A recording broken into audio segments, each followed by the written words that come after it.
to today's live stream on my opera channel here.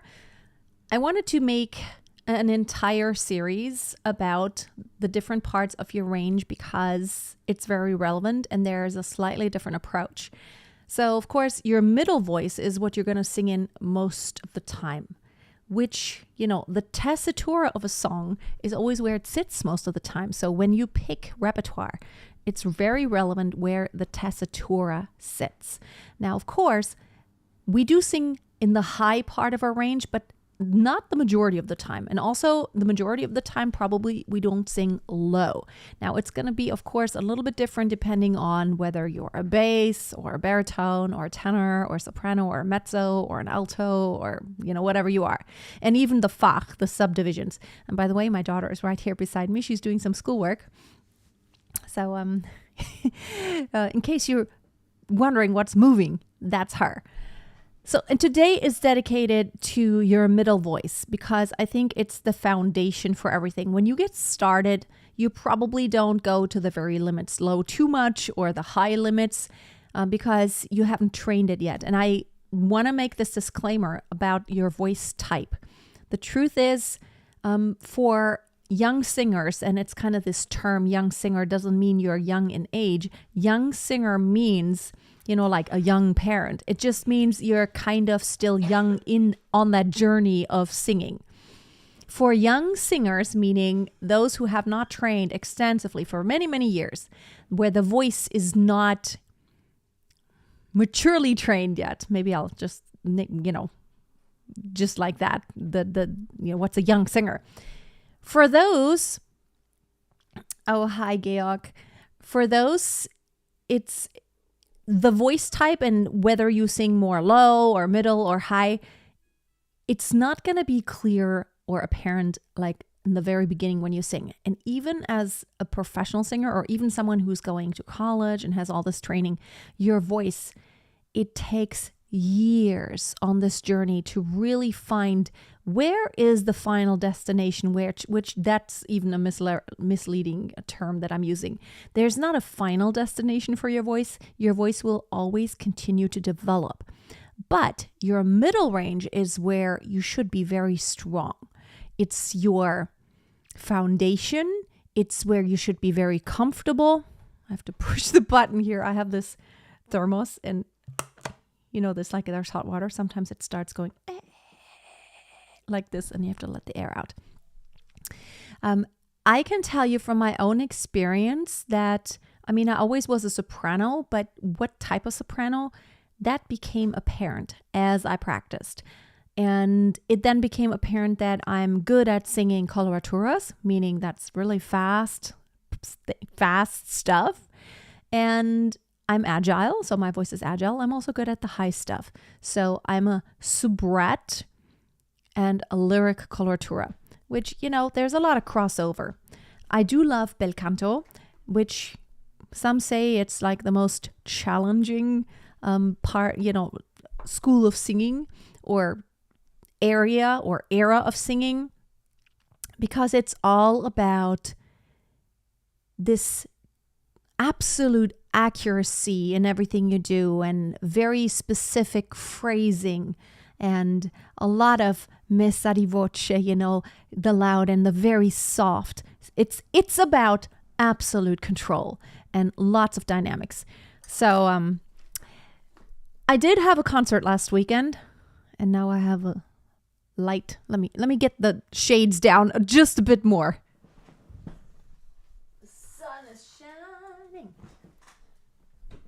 It's still, I know where that's coming from. Hold on. I can get rid of this. It's reflecting from the table. Here we go. I don't want you to have like this light spot on my face all the time to distract. I had a concert last weekend and it went well. I sang Les Oiseaux dans la Charmille from Tales of Hoffmann, and it actually went quite well. I was happy with what happened. I wasn't so happy with my other piece that I sang. It was from the Disney movie Frozen. I sang Let It Go. something happened with the band. The drums suddenly couldn't, he told me afterwards, like, I suddenly had no sound on my in-ears. And then the bass player, she came to me afterwards like, I'm so sorry. I just like, oh, like suddenly I don't know what happened. Everything was just, so they were out of it for just a couple seconds and I was out of it. So there was a little bit of a, I think maybe no one even noticed, but something didn't quite go right. So yeah. But everything else was amazing about the concert. And I had go to Instagram. I posted a couple things there. The Freya Casey. No, it's not true. It's Freya Casey Music on Instagram. TikTok is the Freya Casey Music. Just Freya Casey Music on TikTok. I posted a picture in my feed and I also posted something in my story today about the concert. The videos, I haven't gotten like a proper video yet. Like a couple people, like my daughter, she recorded me when I sang the doll aria, but it's just kind of behind heads because she's of course not that tall yet. But let's get back. Middle voice. It's your foundation. Okay. What you want is you want to internalize that principle of even airflow and the swan gliding on the surface elegantly while paddling and working really hard below the surface. So below the surface, working hard means you're not doing a lot here. You're trying to be centered. You're always trying to be calm up here. Also your arms, of course, the shoulders. You're trying to be calm and not too tense. Your hard work, the pedaling, is number one, your support and breathing mechanism. And number two, it's your creating space and articulating and creating resonance. That's where you can work hard. Those muscles have to be controlled and they have to be strong. And we're going to talk more about this. And placement is everything. Your breath support, the control of that airstream, the centeredness, and the seeming effortlessness that is created by having good control over that air and breath flow and creating good resonance so you don't have to push as much. So let me actually, let me actually pick another piece as an example, which is, let's do a couple things. One that moves slowly. Oh, let's do dove sono. That's a good one. Dove sono I bei momenti, which is a Mozart. Okay, not the hold on. Okay, let me look for the right. This is the. Okay, let me find the actual aria where it starts. Okay. No. Okay, that's where we are. So, I want to demonstrate something. I want to do two ways. The first way I'm going to demonstrate is not centered, not focused on resonance, effortlessness below the surface, or like the work below the surface, and above the surface, I'm trying to stay calm and even sailing. So I'm going to do the tense, non-centered way first. My kids are in front of the door. So let me rewind just a bit.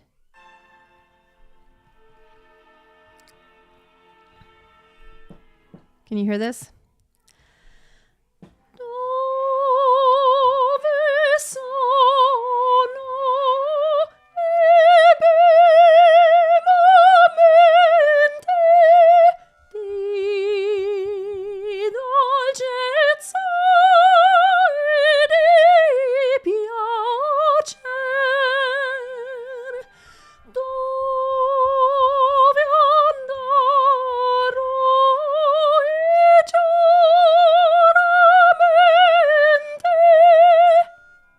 on. Okay, let's go up to here. So you don't see a lot of effort. So what am I doing? What I'm not doing is every time I breathe, it's like out of this place of being collapsed and out of air. I'm trying to stay in this position as if I were fully inhaled, really. It's like, it's really down here where I have movement. I stay quite calm up here. I think that's quite important. For me to stay calm up here and centered, I have to really focus on expanding and getting that belly out as I'm inhaling, and to not collapse up here as I'm exhaling.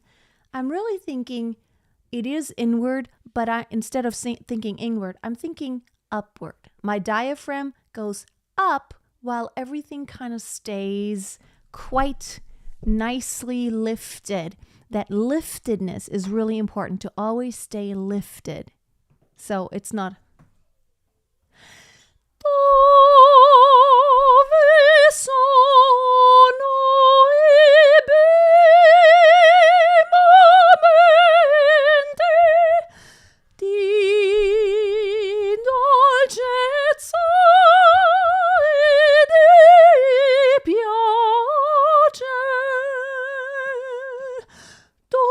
So I'm not building and then relax and then collapsing, building and relaxing, collapsing. So I'm not collapsing. What I'm trying, and now the dog comes in. What I'm trying to do is always to stay so centered to where I'm really just working down here. It's all the work is here. And then it's very controlled. It's never, it's always take that deep breath when you do have time. And even when you have a little bit of time, taking that deep breath. Deep breath. So think of that diaphragm moving down. And by the way, it's not just in the front. Your diaphragm is kind of horizontal. So the front goes out, the back goes out. And I think it really helps to think breathing all the way into the lower back. It goes all the way here. And you can really only do this when you stay lifted here and you don't collapse every time you exhale. You want to stay lifted. You don't want to be tense. You also don't want to stick out your chest or anything. It's really about having this tall, lifted posture while staying nice and relaxed around your shoulders and arms. It should be relaxed. Check your hands, check your fingers, check your shoulders as you're singing if they get tense. And try to also your neck. You want to try to keep that axis relaxed because we don't actually need this to get the tone out. It's just, it's just a hindrance as we get tense there. Especially also your neck, when it gets too tense, the muscles might even push a little bit on the larynx, which is your voice box, which has an effect on your vocal cords.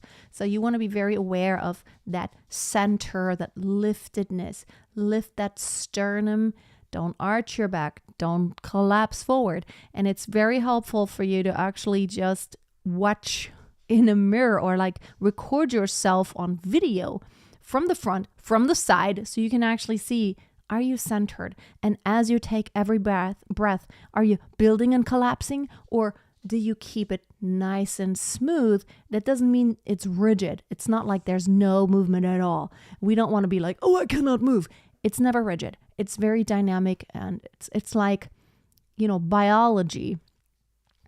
Biology doesn't want anything to be static. There's always movement, of course, but it's a calm movement. It's subtle movement. It's not huge, gigantic movement. You want to not, lots of movement that's always the same. It creates a lot of tension. So keep that in mind. So that is the first thing, is that centeredness. Let's talk about resonance and placement. It makes a huge difference. So when I have not good placement, meaning I'm not getting all the resonance out of the tone, I have to work really hard with the vocal cords and to push harder, which then has an effect on my support. I get all tense because I'm like, oh, I need to push more. So in this example,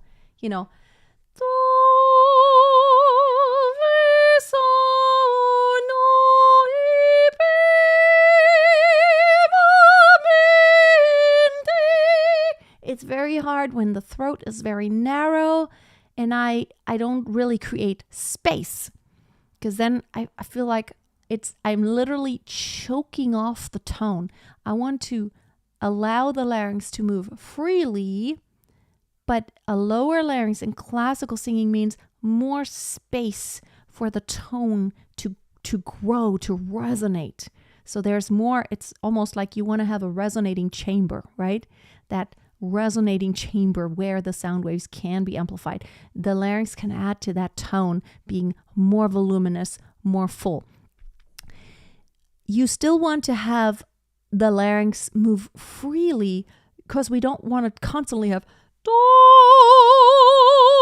ve, sol, no, e, bemol.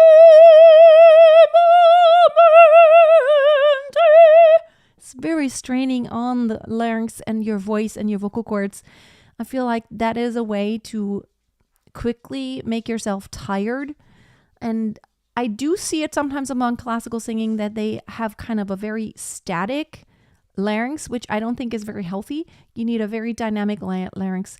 Yes, kind of lots of space, giving it lots of space in the back of your throat as if you were beginning to yawn. Like, it's not which is very narrow, but it's like, oh, just that feeling as if you were about to yawn. Not while you yawn, because we all know while you yawn, you can't really. It's like, oh, I can't talk. You can't talk or sing while you actually yawn. But it's that feeling of that larynx going down, of creating tons of open space in the back of your throat to make it nice and open. While allowing the larynx to constantly move up and down, which it needs to move freely. When it moves freely, that means it's unconstricted. That is a healthy way to sing. You want that space, but you don't want to push it in one direction. Sometimes also in pop singing, some have like a very high larynx that's like really pulled up in a very strained way, which is not good. Like, we need the larynx to move freely. There are actually several muscle groups that move the larynx. It's not just up and down. It's also not just the tilt. There are several groups. I don't remember how many right now, but there are several groups. It's of course always left and right. Also the vocal cords. There are several groups of muscles. There's always left and right that move in different ways. It's like you don't just have the bicep and tricep. There are other smaller muscles always involved with every movement. And it's the same with the voice. But just keep in mind that your larynx is a very important, not just muscle, but it's a very important home of your vocal cords. This is where they sit. Your larynx position is very important. So keeping that dynamic, flexible larynx while trying to create lots of tall vertical space. Now, the vertical space continues inside of your mouth and then the pharyngeal space, which, we call it the throat area, or behind the uvula, which moves. Harshmina, I will talk about the high notes on Wednesday. No, I will talk about them tomorrow. I have another live session tomorrow where I talk just about high voice. Today is middle voice, okay? So I want to establish that because I think it's like the basis for everything. That tall space in your throat, in your mouth, and your lips can also be a continuation of space that you create. So let's talk about the vowels. Okay, ah.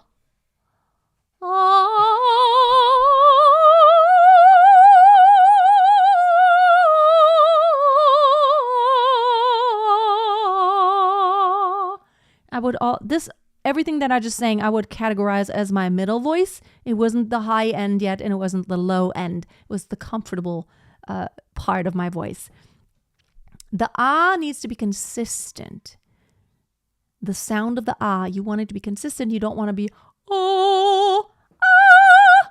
You want a consistent ah, not too bright ah, not too dark ah. And I hear this a lot. Personally, for my own taste, I don't like it when the ah is overly darkened, because then it sounds like an ah. And then how do you make that distinction between ah and ah?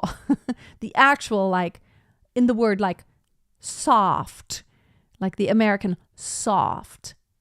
What if the ah already sounds like ah? Then there's no distinction. I feel like we need to have the clear distinction between ah and ah, and oh, which, you know, there are open vowels and closed vowels like ah, ah, oh, oh, ooh, oh, e, e, eh. So I want the ah to be an ah, and I want it to be the most comfortable place that you can hang out in. Because the ah is like, it's what allows you to be the most open. It is hard to move through your passaggio, but ah, now let's talk about not just soprano voice, but ah. It's on the ah. You can really direct the sound waves into your mask by really thinking about that tall space and the roundness here. Like, oh, it's not very round. You're kind of covering. Ah, it's wide. You don't want to be wide. You want to be nice and round while on the inside trying to create the most open space possible. Ah, ah.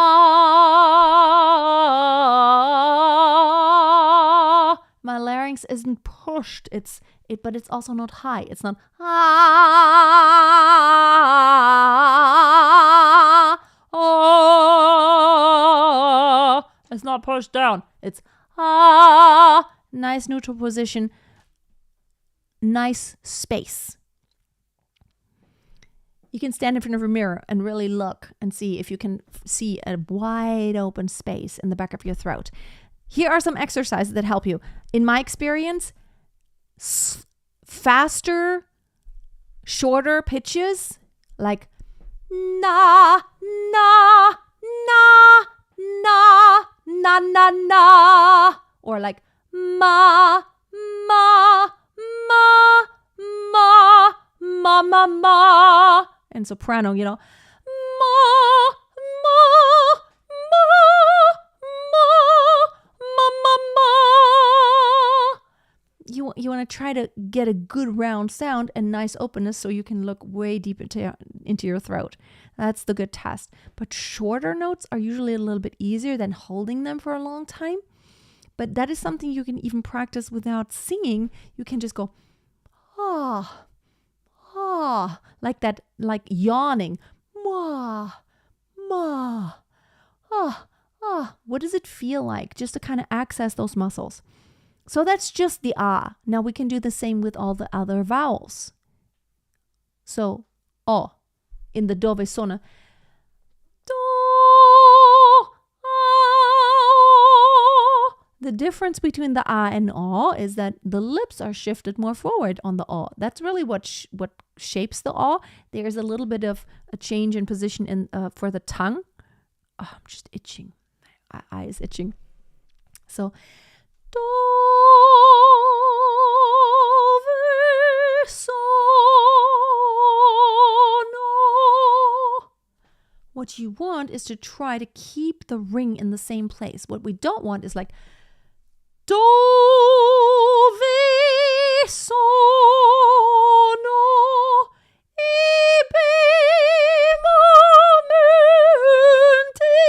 so shifting from more nasal, narrow sound constantly back and forth. What we're trying to achieve is like if you were to see me from the side, that pharyngeal space here, like in the back of your throat, right here. You can even feel it. You can do like a frog, you know.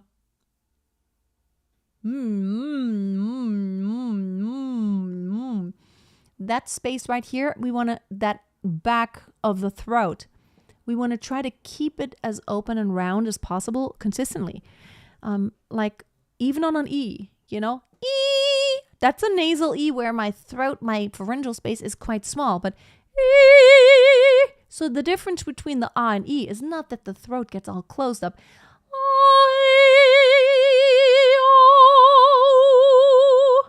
So again, back to the piece. Do. I think I'm in the wrong key now. I lost it.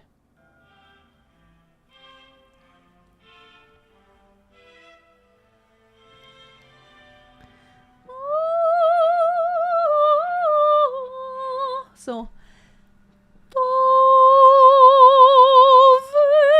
sono,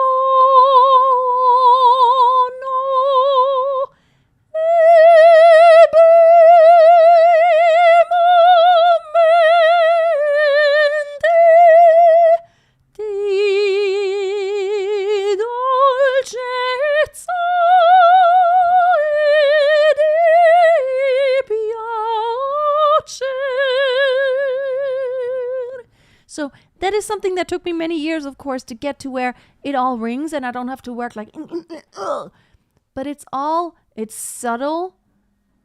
changes, keeping that space in the back and working with my lips, my tongue position, and to do just only change what needs to be changed, but do the change to where it's nice and obvious what vowel I'm actually doing. This is like, oh, the sun is like, hold on. You see this like, here, this is better. See, the sun hits my desk, and the desk is kind of a bright color.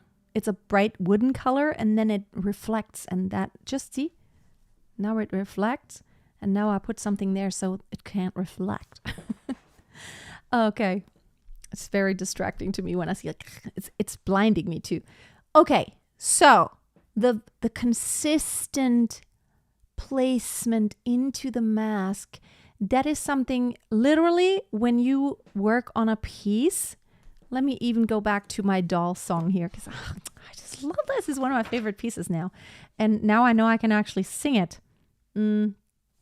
Les oiseaux dans la charmille. And you know what? I have a French friend who's visiting us. She's been here for a few weeks now, and she didn't even know the word charmille. She had to look it up.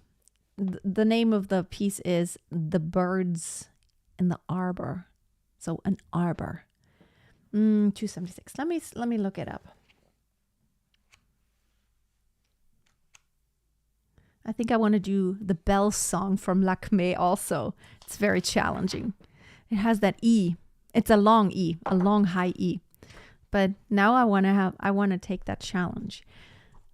I did the E flat worked out fine. Okay, let me see. I'm going to just get my piano app here. Very handy. If you don't have a piano app, you need one on your phone. It's just like, I need to always have it.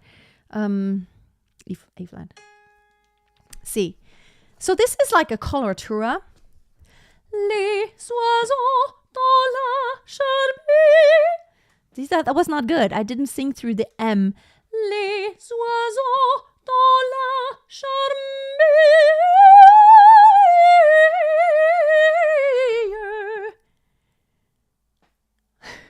I just performed this from memory and I just wonder like, dans les cieux,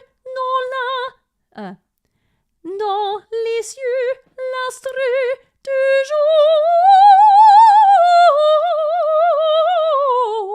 See how I'm adjusting? This is jour, which is a closed vowel, but the higher I go with a closed vowel, the more I'm going to have to adjust. I would still kind of classify everything I've done so far kind of my middle range. It's not like the highest yet. It kind of taps into the high, but like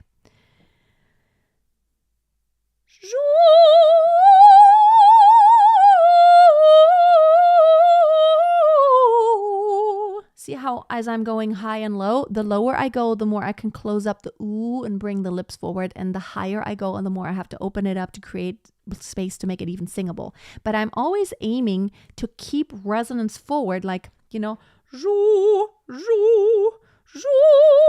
It's too covered. Jou, jou.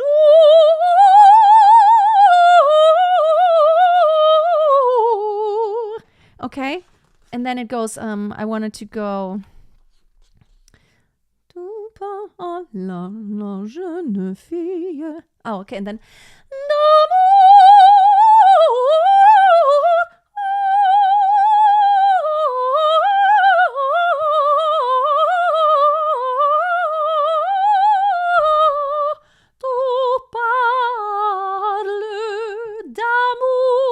See how I'm like, really, my lips are working. Tu parles d'amour. So, but I'm not, this is not happening. I'm not, my jaw isn't like up and down and up and down. My jaw is it's moving, yes, but it's not doing most of the work because my lips are helping and my tongue is helping and that pharyngeal space is helping. It's all helping shape it all. Okay? So, but we're staying on the middle voice. The high voice, we're not quite talking about that yet. So in the middle voice, it's so important to have consistency in resonance and ring and that mask placement. But I feel like that air control, that control over that breath is so important to have that amount of compression that we need. We don't want overly compressed. We don't want to have it tense, but that amount of compression that allows you to sing with a non-breathy tone. So every bit of air is translated into actual resonance of the tone and into the actual frequency you want to create. So you're not losing anything. That's why it's so important to do even exercises such as, the straw exercise, the straw in the water, put a straw in a glass or a bottle of water that's halfway filled, and then create little bubbles, little consistent bubbles. That consistent airstream paired with that resonance that amplifies the sound waves is so important. And I feel like keeping that mask placement very consistent, and even when you sing through, don't let the consonants completely interrupt the phrase. So in this case, if I went, these are short. This is not a good example. We need to go to a different piece. Well, let's do this one here. Let's see. Which one can we take? Oh, let's...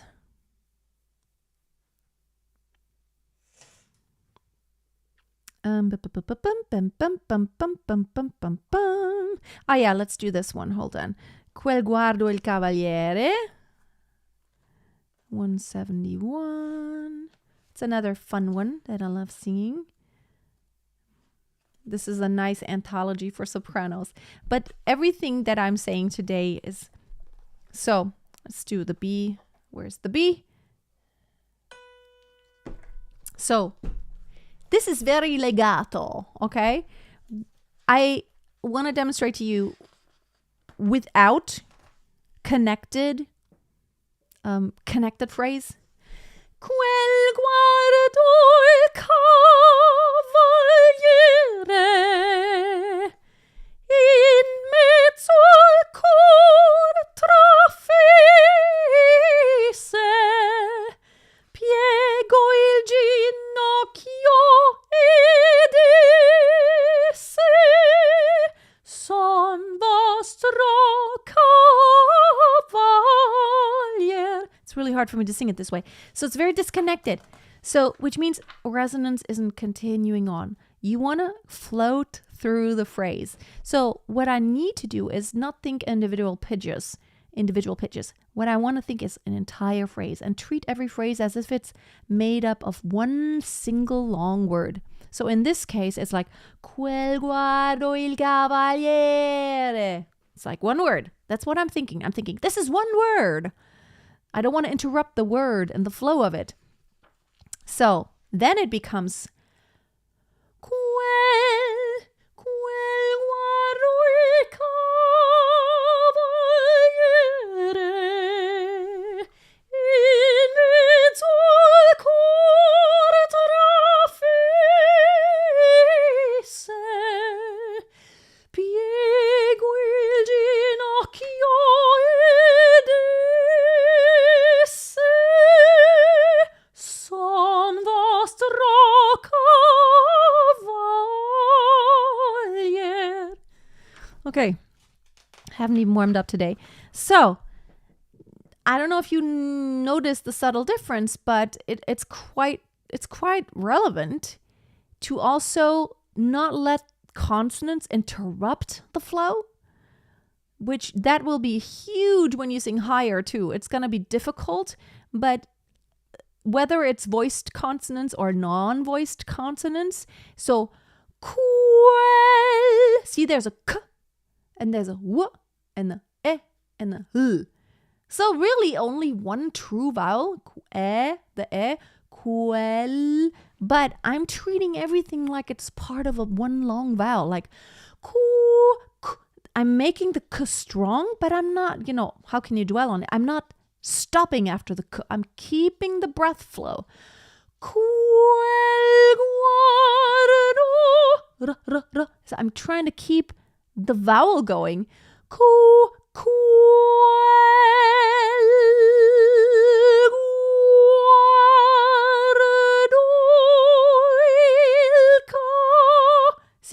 was I didn't interrupt anything.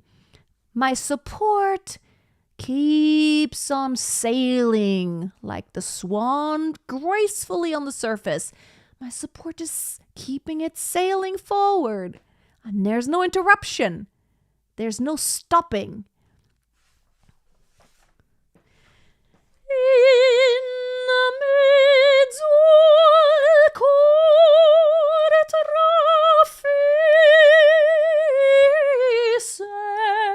again, it's one long word where there's a lot of dynamics going on, but on the micro level, right? Even when singing coloraturas or fast staccato notes.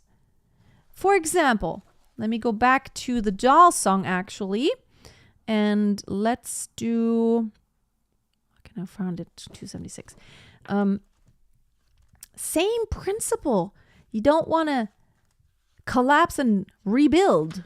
What you want to do, so for example, even on this part here, so of course an octave higher. So instead of ta, pa, a, la, je, ne, fi, ye, to, and it's the second I mixed up. So let's talk about this. So it's tu parles à la je ne fi ye. So yes, technically these are short pitches, okay? But it's one sentence. I'm still thinking tu parles à la je ne fi ye. It's like I'm still treating it as if it were one long word. And therefore, instead of just losing my connection, my tension in my support, that breath support, yes, I'm stopping the airflow real quick when I'm stopping the note, but I'm not I'm like stop, stop, stop. So it's like la, je, ne, fi, ye, to, pa, la, je, ne, fi, ye. And the most relevant thing is that my throat remains open and the pipes actually remain open, meaning I'm not using the epiglottis like to, pa. I'm not stopping it. I start and stop the airflow, but I'm keeping all the pipes open and all the space open. Basically, I'm acting as if I were going to sing ta, pa, la, je, ne, fi, ye. Except I'm making the pitch short and I'm stopping it, but I'm not collapsing it. It's la, je, ne, fi, ye. And in the second part, me, so, que, qui, friso, ne, me, so, que, qui, friso, ne, t'amour, no, t'amour.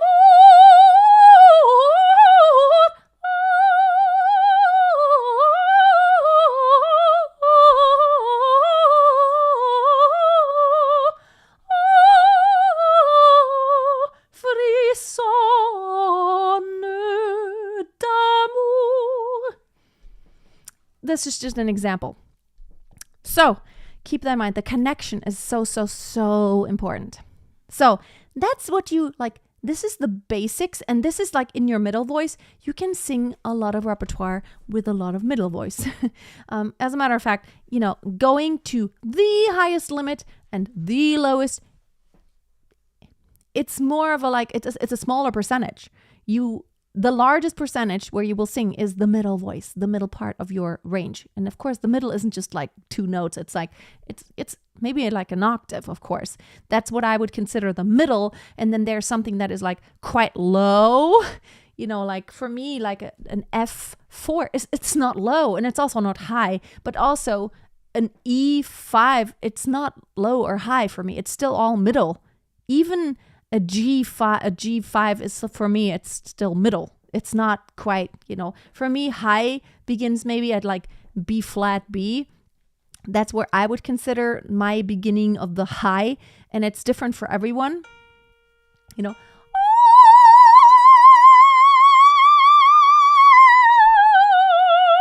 mean, that's where the high really starts for me, which then that's why I'm like, the middle is everything that isn't like, that doesn't require quite yet the different approach.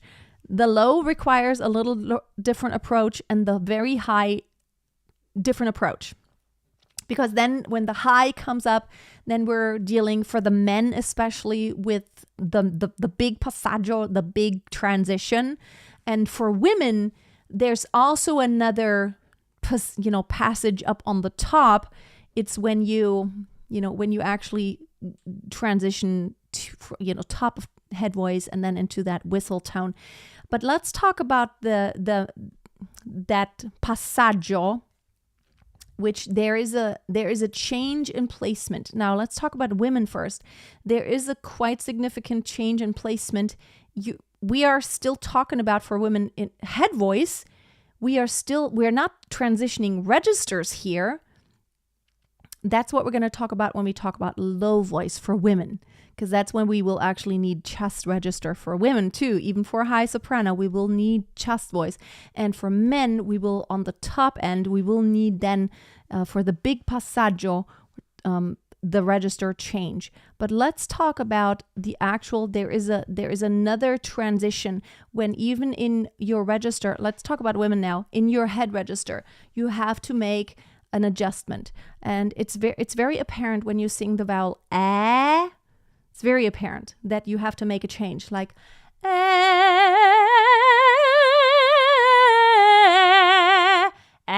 I feel like there's a very specific position, and then when I go above that, it doesn't work anymore. I have to kind of lift the back of my tongue just a bit, and then kind of in the further back, I have to kind of drop it there. So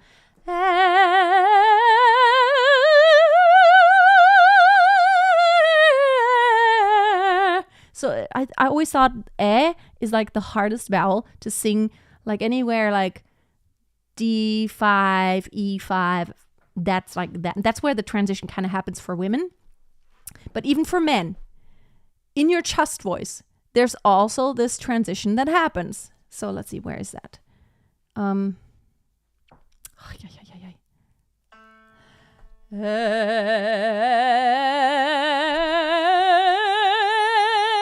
you feel that there is a point at which you're gonna have to shift a bit? The has to become more of an Does that make sense? There is a little bit of a lift there, where like kind of the middle of your tongue kind of has to lift a bit. But I want you to focus on, there are two parts always. There's the sound that we go by. Does it sound right? Does it sound good? And also the singability of it. Sometimes it sounds good, but it's not the real vowel anymore. What if you're like, oh, I'm just going to sing an ah because an E is not possible. Well, it might sound good, but it's not the right thing anymore to just avoid the actual vowel. So we need to be as close as possible to the actual vowel that is proper, that is required in the language, while adjusting whatever is necessary, when it's necessary, only as much as we need to, wherever we need to adjust the vowel for best sound. So in this case of an what if I sang the word, I don't know, what word can I think of? Let's just like lag. I don't know, I can't think of another word now. Like lag. Like lag.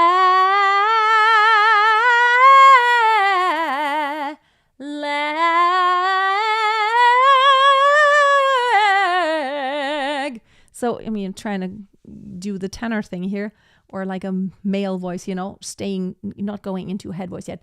lag. There's a constant adjustment that adjusts for resonance and a vowel shade. You have to constantly adjust for sound and for resonance while trying to stay true to the language as much as possible, but adjusting where necessary. Does that make sense? Okay. I will go more into the actual, the main passaggio, which is at different points. You know, as women, we sing, you know, when we sing classical music, we sing mostly in head register. We need chest voice for the very lower parts to still have power. And for men, you will sing mostly in your chest register. But then when you get to the top of that, that's when you have to start transitioning into your head voice. And that's actually, the mix is quite relevant. I just actually created a brand new course about mixed voice. It's actually more for pop singers, but it's actually very relevant if you are a male singer, even wanting to sing classically, to where you don't have to yell when you get to the top of your chest register, the chest range. To sing it in a healthy way, you need to start mixing and be aware of the laryngeal tilt, and then tip into your head voice eventually. But for male singers, of course, in opera or classical music, you use your head register really just for the upper part. And, you know, as women, we want to use head voice for the majority, and then only on the lower part use chest voice. It's kind of reversed, male and female here. Unless you're a countertenor, which means you're singing with soprano technique. But assuming you're not a countertenor, which they are very rare, but it's basically a male singer who sings soprano voice with the technique of a soprano, meaning mostly head voice. And as a male singer, you can have just head voice as much as any woman. I mean, it works. We have all the same registers, except like Schnarrbass is really for very low voices. And most commonly, women don't have those kind of low voices. Most commonly, it's male. But it's possible, technically, if there were, you know, if a woman had a really, really low voice, that she would sing Schnarrbass, which we're not going to talk about this week. It's like I can't even demonstrate because I don't have Schnarrbass, because I'm not going that low. I can't. I don't have that lower octave there. I did want to mention, if you were interested in working with me personally for 1 month, I do have this class coming up. We're starting on November 5th. For 1 month, I'm offering an opera and classical singing class where I work one-on-one. And we don't make appointments. We are not actually on a call together, but we use a video messenger app, which means you can send me your recordings, your messages. It's very easy. You just tap record and then it sends it to me automatically. You just send me the messages whenever it's convenient for you, and then I will usually respond within 24 hours, and I'll give you all the feedback, and you can save those messages for later reference, and you can actually look back at what you did, what I'm talking about, and I can give you feedback for an entire month, and we can cover a lot of ground. We can get a lot of things done this way without scheduling appointments, but it's still a one-on-one thing. It's not a group. No one else will hear you sing. It's just you and I together. That class is $497 for that entire month of working with me, and you can check it out. The link, I don't think I put it in the description here yet. I will need to do that after I get off here. masteryourvoice.tv/opera class. So masteryourvoice.tv/opera class. If you're interested, we are starting on November 5th. I have only a few spots available because I am coaching everyone kind of individually, and I do give everyone individual feedback. So I take time of my day. It's the first thing I usually do in the morning, and I give feedback to all my students who work in that way with me to give that one-on-one feedback. The thing is, the voice is very individual, and so all the things I'm talking about this week, it's very valuable. But then again, you don't know, are you applying it the correct way? Especially in classical singing, I feel like there's so much room for misunderstanding or error. Maybe not error, but not quite putting to use the information because you're not clear. It's like, is this what you mean by an openness? Or is this what you mean by creating more space? Is my larynx low? Is it high? I have no idea. Am I creating that pharyngeal space? Is that vowel too narrow? Is it too dark? Where is it? Does it have good resonance? And getting that direct feedback from someone, while you're in the middle of practicing, in the middle of experimenting and doing it all, that's when you can hit record and then be like, okay, this is what's happening. What am I supposed to do here? Because usually the questions come while you're practicing, and then when you get to your lesson next time, it's like, oh, when I was practicing, it's not fresh in your mind anymore. And also maybe you can't even demonstrate what actually happened in your practice session, what went right or what went wrong. Sometimes it's like, here's what went wrong, but I can't even reproduce it. But like every time I'm practicing on my own, this is what happens. But now it's not happening when I'm trying to show you. This happens all the time. It's like, in German we say, der Vorführeffekt. It's when you're trying to show someone then it's not working. Okay, so how to lower my larynx for a tenor beginner. Really focus on the vowel shape and that beginning of a yawn. Not spreading sideways. Keep those cheeks relaxed. Look into your mouth and then do those short ma, na, ma, ma, ma, ma, ma, and then see if you can look deep down into your throat and think of that beginning of a yawn, that not which is very nasal.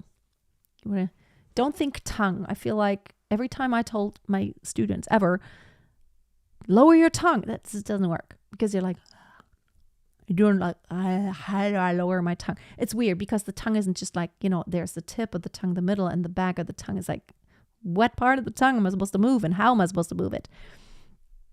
It's really hard for us. Even though we are quite aware of the tongue, we can tell everyone like, stick out your tongue. We can do all that, but it becomes very difficult when we're like talking about the actual shaping, and because there's like a bunch of muscles involved. And it's like, we can have a bulgy tongue, like, fill up the entire mouth, and then we have a very flat tongue. When it's very relaxed. So you can have all these different shapes. It's not just like it always has the same shape. That's why it's really hard when you talk about like, oh, do this with your tongue. I'm thinking more of throat and openness and like, yawn. Like think about that. Okay.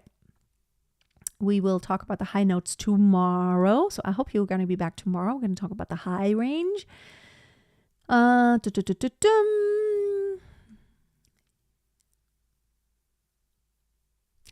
Well, you can gently feel it with your fingers, whether your, larynx is going up and down. But like we said, we established we want kind of a lower larynx position than we would want it in non-classical singing. But again, we want a freely moving larynx. We don't want it to where it's like low consistently. So when you speak, you can actually, you should feel it move up and down, and it kind of should feel the same way as you move through your range.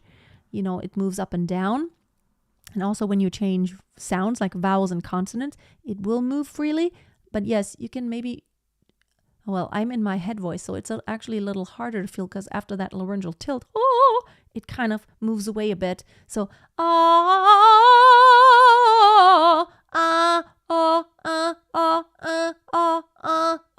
I can kind of feel it move along even with my pharyngeal space as I'm making it more open or not. So you can feel it.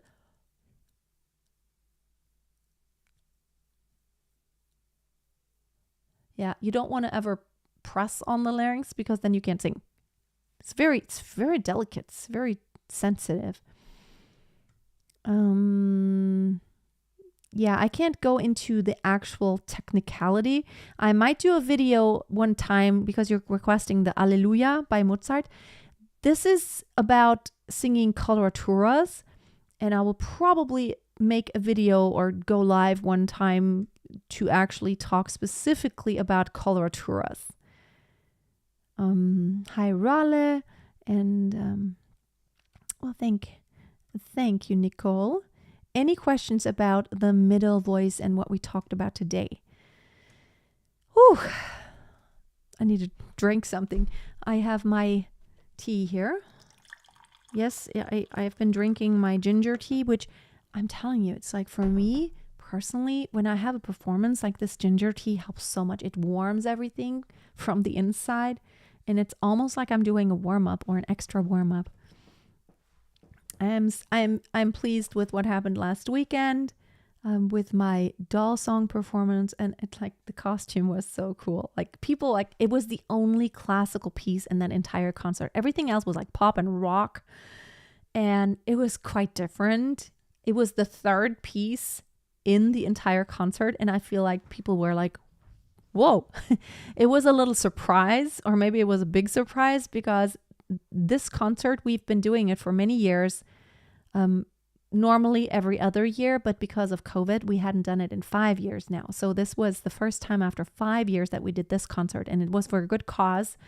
Don't know yet how much money we got, because we're gonna donate all the money to this program that they have at the Children's Hospital in Stuttgart, and treating the kids who have cancer.